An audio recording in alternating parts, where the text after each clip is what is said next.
Okay, students, if you're watching this video, then you probably had some difficulty on your argument paragraph, otherwise known as a synthesis paragraph for CEP 1100. Your exam is in week 4, so it's really important for you to understand how to read the text for arguments, explanations, and examples, and how to form an argument paragraph and use these ideas from the text to build your paragraph in a clear and logical way. So let's take a look at how to do this. If you don't mind, I'm going to ask you to open your textbooks, your student books, to the Li Ka-shing text, and I want you to locate these two paragraphs. Now, what I would like for you to do is to identify in these paragraphs where Li Ka-shing gives an argument of how he became successful. What did he have to do to be successful? Highlight that sentence yellow.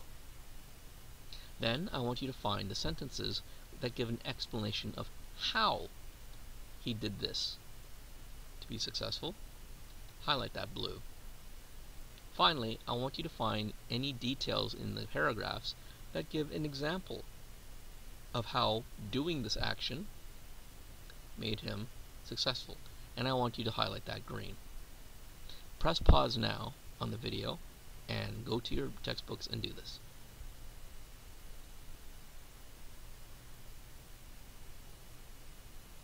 Okay, if you've done it, let's take a look at what your paragraph should look like. In the Li Ka-shing text, Li Ka-shing argues in these two paragraphs how he was able to succeed.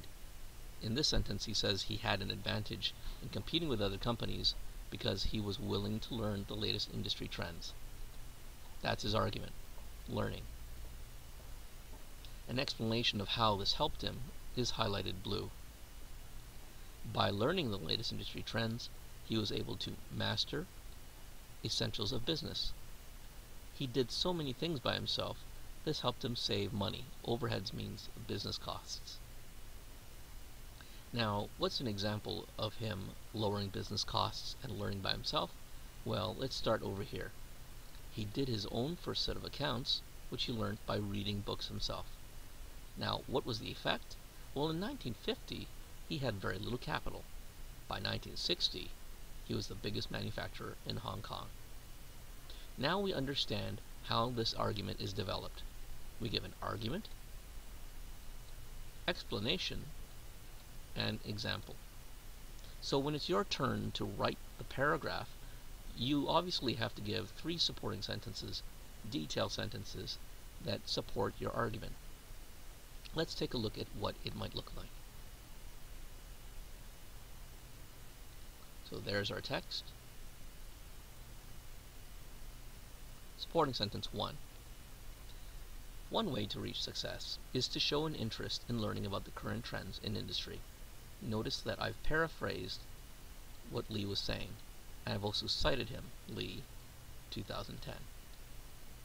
I don't have to start this argument by saying firstly. This is just one way to introduce my supporting sentence. Then I want to give the detail sentence. By doing this, people can learn what they need to run their own business and save themselves some money. That's a paraphrase of these 2 sentences. Finally, I want to give an example of how this resulted in his success. My other detailed sentences. To illustrate, Li independently learned about accounting by reading books about how to do this, and he saved on business costs. His business became the biggest after 10 years. Now, that's just one of the supporting arguments, and you see how I've explained and gave an example. This is how you should be building your paragraph. I now challenge you to go back and read about Kamprad and Shinohara and do the same thing for your argument paragraph. Good luck.